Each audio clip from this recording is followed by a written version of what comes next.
एक घोटाळा तुम्ही सांगताय, डाळिंब घोटाळा झालेला आहे HDFC बँकेच्या यामध्ये, फलबागमध्ये हा घोटाळा आहे, काय म्हणाल?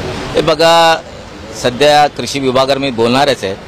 एकतर पीक विमाची कंपन्या काही काम करत नाही आणि फोन उचलत नाही.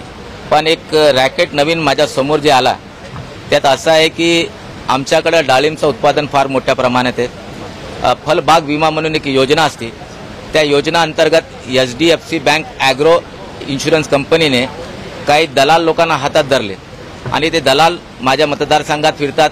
ज्याच्याकडे शेती नाही, ज्याच्याकडे काही नाही आहे, अशा लोकांना हातात धरतात आणि सांगतात तुम्हाला EGSमध्ये काम देतो. त्यांच्याकडून आधार कार्ड आणि पासबुक घेतात आणि मग ते पैसे, इन्शुरन्सचे पैसे त्याच्या अकाउंटमध्ये येतात. 40% बँकचे कर्मचारी, जे अधिकारी, 40% दलाल आणि 20% त्या लाभार्थीला भेटतात. पण माझा प्रश्न हे आहे की ज्याला शेती नाही, ज्याला काही नाही, तुम्ही इन्शुरन्स करता कसा? एक, तुम्ही जर इन्शुरन्स केला तर तुम्हाला जाऊन बघावं लागतात की डाळिंब आले की नाही, नुकसान झाले की नाही, त्याला काय हे झालं, हे सर्व बघावं लागतात. पण ते बघलं नाही. मागच्या वर्षी असंच 20,000 लोकांना त्याने असेच पैसे दिले, 10,000 कोटीपेक्षा जास्त दिले आणि यावर्षी 10,000 कोटीपेक्षा जास्त आहे. जे इन्शुरन्स कंपनीचे अधिकारी आहेत त्यांचे नाव मला माहिती आहे, जे दलाल लोक आहेत त्यांचं मला नाव माहिती आहे आणि जे लाभार्थी त्यांचंही नाव मला माहिती आहे. मी आता हाऊसमध्ये बोलणार आहे.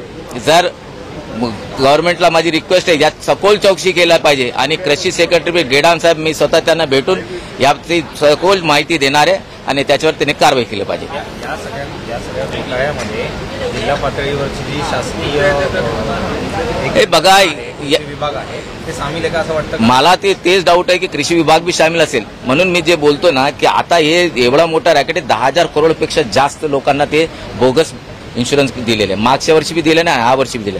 मी धनंजय मुंडे सन्मान्य कृषी मंत्र्यांना ते बोलणारच आणि यांना कोणाचाही वरद असतंय म्हणून हे काम चालू आहे. आणि जालन्यामध्ये फार मोठा रॅकेट जालना शहरात आहे, आणखीन कुठे हे मला माहित नाही, पण मोठ्या प्रमाणात आहे.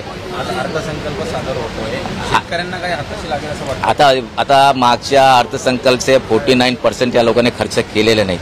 मागचे आम्हाला दुष्काळचे पैसे भेटले नाही, अतिवृष्टीचे पैसे भेटले नाही. आता अर्थसंकल्प फक्त खुश करण्याचं काम, ओनली बस या चॉकलेट आणि राहा.